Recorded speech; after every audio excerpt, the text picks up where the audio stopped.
Hey guys, this is Scott from Forgot to Grow Podcast, and welcome to another edition of ReWatching Star Trek Discovery. Today I'm going to be talking about Season 1, Episode 2, Battle at the Binary Stars. For those of you guys who are new to this series, I'm just going to be giving you the episode summary, just so you have an idea of what happened in it. Then I'm just going to be talking about some of the elements I liked in this episode, just some of my thoughts and general reactions to it.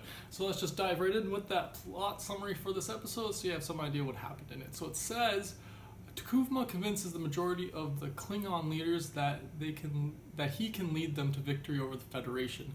As reinforcements for the Shenzhou arrive, Georgiou offers to resolve the situation peacefully, but the Klingons immediately open fire.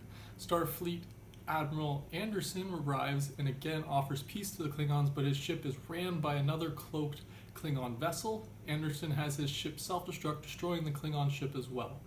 Starfleet retreats, leaving the Klingons to collect their dead in the remains of the Shenzhou. Burnham escapes her cell after encouragement from her guardian, Surik, via a telepathic connection. She convinces Georgiou to try to capture T'Kuvma as a prisoner, and they create a distraction by sending an explosive into his ship with a Klingon corpse. Boarding the vessel, Burnham overpowers Vox, and Georgiou attempts to capture T'Kuvma but is killed. T'Kuvma is fatally shot by Burnham, who is transported to safety. Vox promises that T'Kuvma's legacy will live on, and Burnham is later sentenced to life in prison for her mutiny. So a bunch happened in this episode, guys. The second part to the pilot episode, we kind of got some of the resolution to the Klingons we discovered in this first one. The war or battle with the Klingons is just kicking off in this episode. I really enjoyed this episode because it's a battle at the binary stars. I love me a space battle. Give me some spaceships and space shooting at each other, and I will watch that shit for hours and hours and hours. I love it. This scene in particular, or this episode in particular, actually took me back to my SG-1 days, back when Stargate SG-1 was on television. I was watching that on DVD and stuff, and the space battles they used to have in that show, I felt this one was along those same lines. So it's obviously along the same lines as some of the classic Star Trek space battles too, but I felt it was a little more gritty, a little bit more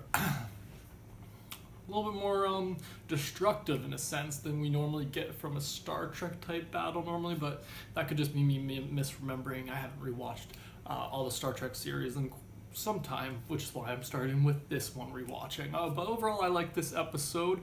I like that it just kind of starts off just full bang. We get a bunch of Klingon ships, then a bunch of Starfleet ships. I like that the Starfleet was a little mismatched. I'm used to kind of seeing that, I'm used to remembering that a lot of Star Trek things, it's always leaning more towards the Starfleet as opposed to leaning towards whoever they're fighting against, except for the Borg and sometimes. But I like that in this one, I feel like they were completely outmatched. They weren't ready for this. They're fighting a bunch of warriors, and they're just explorers. Once this guy says at one point, he's like, why are we fighting? We're explorers, not soldiers. And I'm like, I think that's a really great line to kind of describe this season in particular, and in this episode, which is that we normally see Starfleet as, explorers and diplomats, as opposed to being soldiers and, having to fight these types of space battles. Whereas the Klingons, they are warriors, they are soldiers. This is what they were raised to do. They seek honor in it, and so I like that kind of dichotomy you get from the two of them being so kind of opposite, and like the Klingons being like, yes, let's do this, and Starfleet kind of being like, oh no, let's just resolve this peace with you. You're not ready to fight. And it's pretty clear they weren't ready to fight because they got the asses handed to them. But some of the stuff I liked in this episode, I like the mind meld across 1,000 light years between Burnham and Surik. I don't know if I'm saying his name right. I'm always not sure about that. Surik. But I like that mind connection. I like that they, justified it in some way. But I like that she's able to go to him and get advice when she needs it.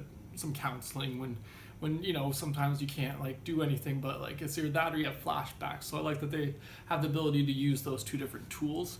I thought it was a little funny that they, Burnham says we can't kill T'Kuvma because that'll make him a martyr, so that's why we have to go capture him. But then when she's in the situation where T'Kuvma's just killed the captain, she decides to just shoot him, which I'm just like, I get that's kind of the point, is that it's kind of ironic. She kind of gave in to her emotions in that moment and didn't think logically about the fact that, yeah, she should have captured him like she had said.